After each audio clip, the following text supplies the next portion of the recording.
What is going on, guys? It is day number 4, and that means we are still busy with the Gary and Sasha V koi pond build here in the United States. I would never thought that what the guys did this morning had so many impact on this koi pond build.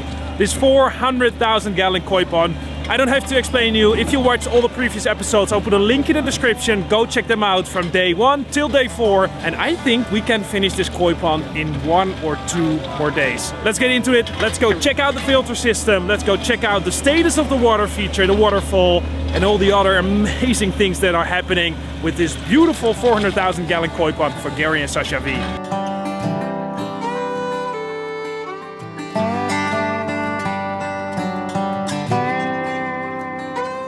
Eric, I don't know what happened, but I left this morning to the farm to edit the first episode of this amazing koi pond build. When I came back like 30 minutes ago, I didn't expect so much change. What happened? Because we're making serious progress here. Okay, so do you remember when you were a kid and you got some bubble gum and you got a pack and you ate the whole packet once and you're chewing on it? That's what's happening right now. You know what I mean? We got all these guys working, but so we had to backfill the wetlands filter, right? So Atlantica Wassa was here yesterday and helped us get the configuration set up, all the drains for cleaning and stuff. And then they stepped back, and so we had to put the liner in, backfill it all to hold it in place, and then we had to do this large cut where the waterfall's coming. Now something different that we've done, whoa, watch out for this, people, watch out for this. Whoa. So hey, we're chewing bubble gum right here. Give us a second.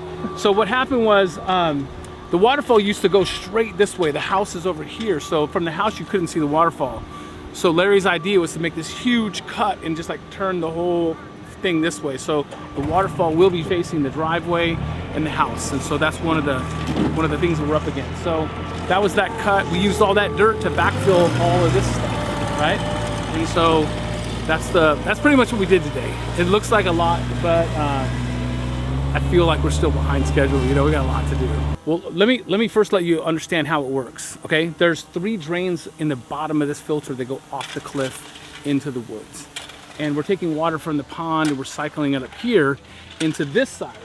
So we have 40,000 gallons of water coming into here and up and out and then into the pond. But if we want to do a cleaning on it, we open the drains and we can pump $40,000 of sludge into the woods and make the woods grow good, right? But if you turn your back for a minute, if you leave to go edit anything, when you get back, this is all gonna be unraveled and you'll be standing in the upper deck where all the aquatic plants will be put. So we'll be standing in probably about 12 inches of water when this thing's running with the water plants in their really irregular shape. It just looks like a giant rectangle, kind of looks. And are we going to place rocks around it here as well? Well, we might put a rock here and then backfill this whole thing because we want it to look irregular.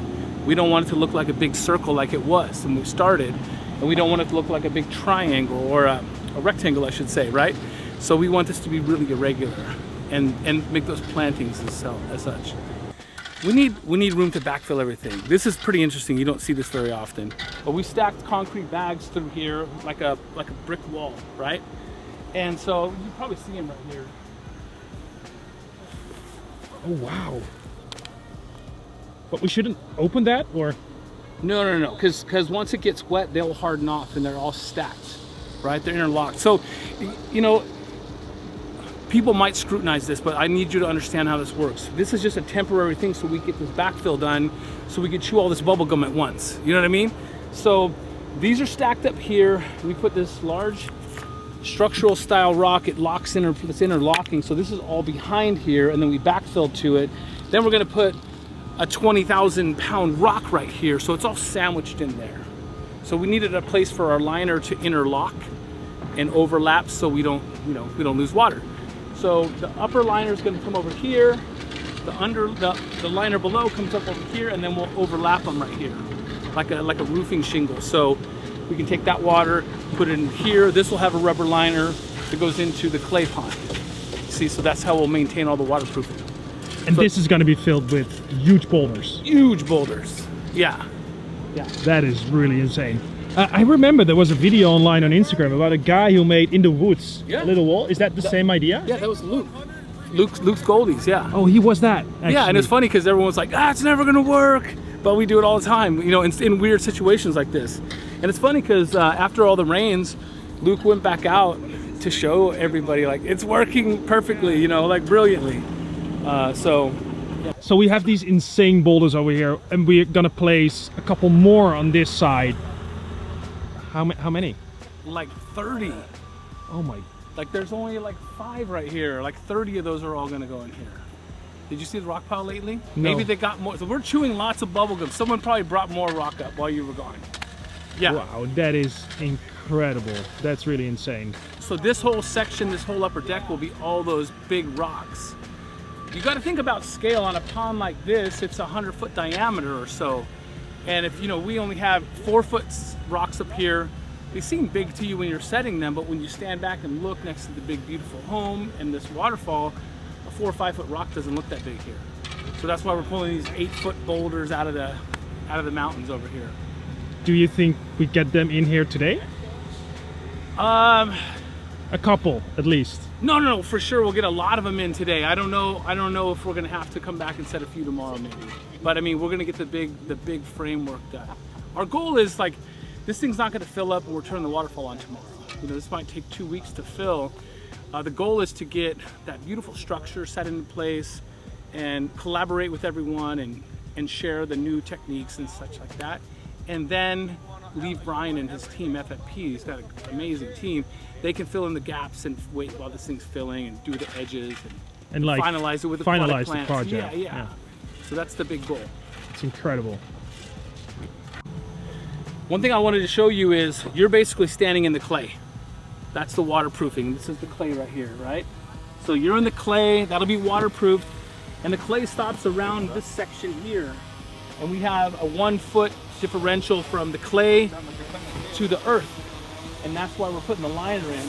So that liner is gonna lay in, overlap the clay, so that way we can maintain the waterproofing the whole cycle. I gotta show you these pillars. They look like Roman pillars over here, but check it out. See this?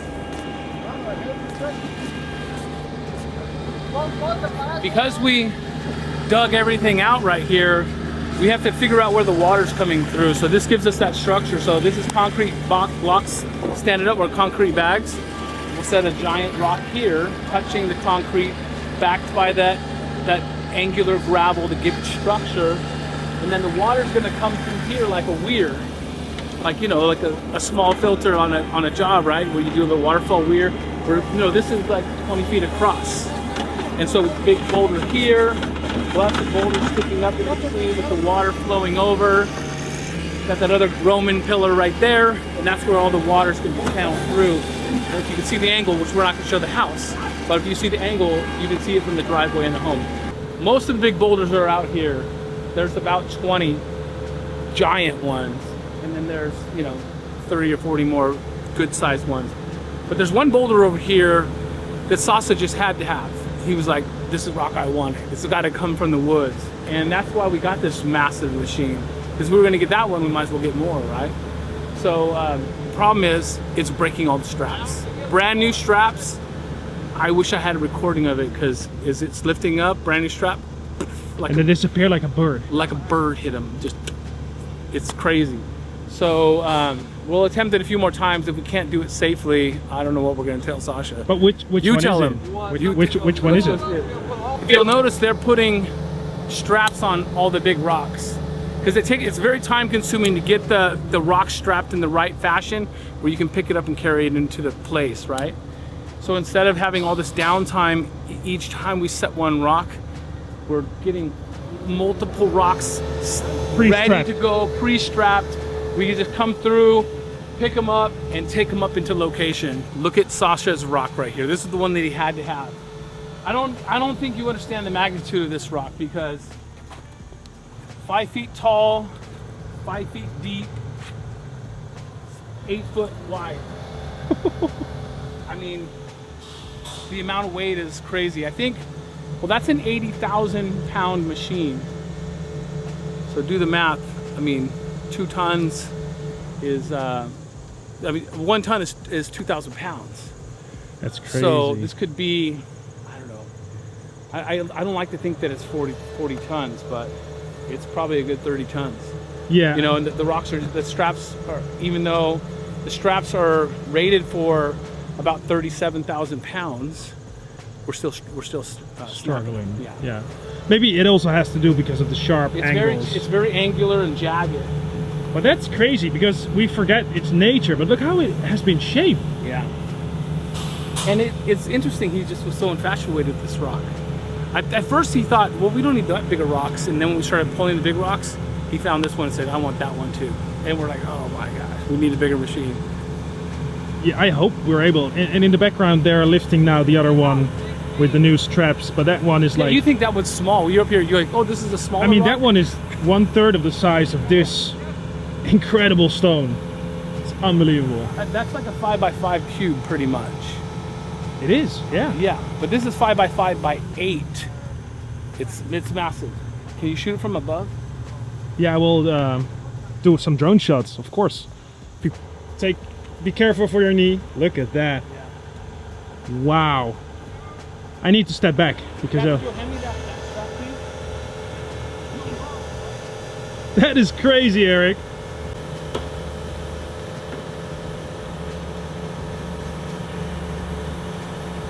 Okay, come in close and check this out. So this is a brand new strap.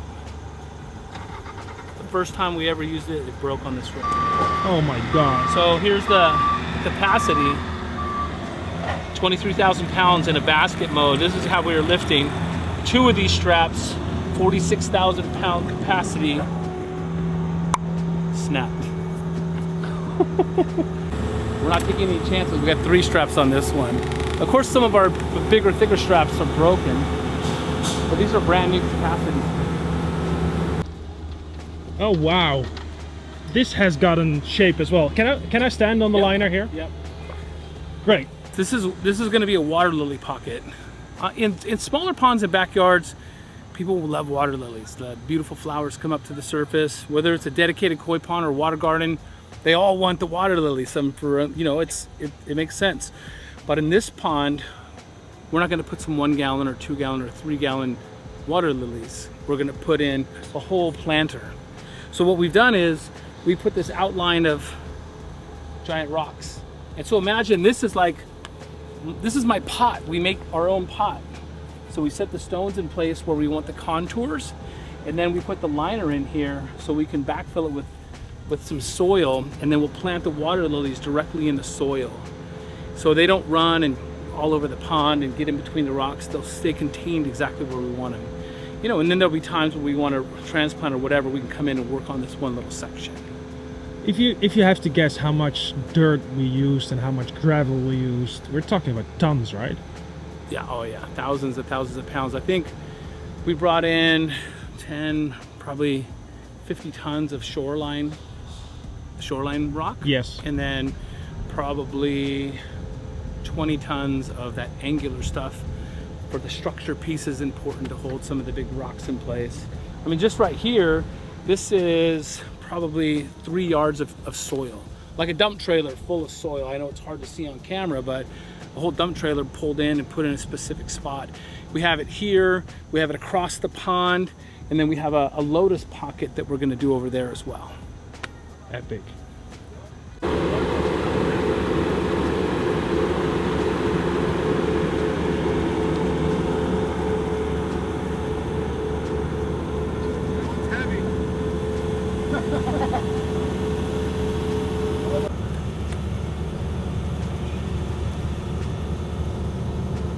Wedged in right there. Good. Like, go down slow. Here. You might need 3 on each side. Very good.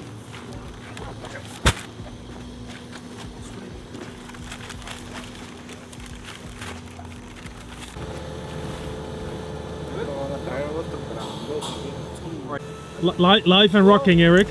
Okay, so a lot of people ask about the concrete bags, but what I want you to know about them is you're not going to see them when we're finished. We'll put other stones around the bottom of them, and then when they get wet, they'll harden off. But when we set the rock on them, the bag of concrete compresses where the rock's at, so it like nestles in there, and it allows us to get the straps out. Each one of these straps, $25 or $30. And we've already broke a lot of them, as you know, on the job site. But so now when we set it down, we can pull the strap out nice and easy because we have the space underneath the rock correctly. And it gets it right to where the water is going to come over. We can level them out. Sometimes the strip stones are irregular. So we might need 2 bags on this side and 1 bag on that side to get it setting the way that we want it to. So one more question from my side. On the wall. These stones weigh thousands and thousands of. Why are these bags not exploding, like popping? I mean, they're made so they can travel across the country and bounce around in the back of trucks. So I mean, the paper is incredibly durable. I mean, you got to get a knife to cut it and open them up. So yeah, they're really strong. It's insane. And it is like really making a puzzle. You want to find the right way of the stone. You want to, like, as you can see, Larry, he's trying to find a different height for it. Yeah, but look at how those 2 rocks are kissing together. Look at that. Fuck yeah. Fuck. Did you hear that? Fuck yeah? Did you see how they kiss right there? The puzzle piece. All right, look at that beautiful rock. That one is gorgeous. And it's so, that one is heavy. That one is huge. So we have the concrete blocks ready, like Eric explained. And I'm really, really excited to get that one in place. That's a beautiful cornerstone, right, Eric? Oh yeah.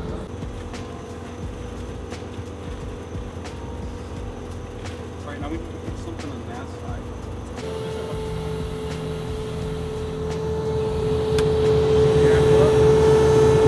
All right, so more and more stones are getting into place here, and it's now really getting shape. Guys, this project is such an amazing project. Also for me, because it's from an educational side, it's really interesting to see how these guys build these very natural water features, these natural aquascape koi ponds with these amazing products. So pretty cool, guys. For this video, for this episode, it's a short one. I hope I will record a new one on Monday, but the final reveal, you have to wait for that one, because that one will be amazing. But for now, guys, subscribe. If you haven't seen the previous videos, click on the link. Give this video a like and comment as well. And thanks to Eric, the pond digger, as well, for taking us on a tour today. So I know it's not the largest or the longest video like we have done in the last couple of days. We're gonna get some more boulders with the big excavator, and I can't wait to show you the end result.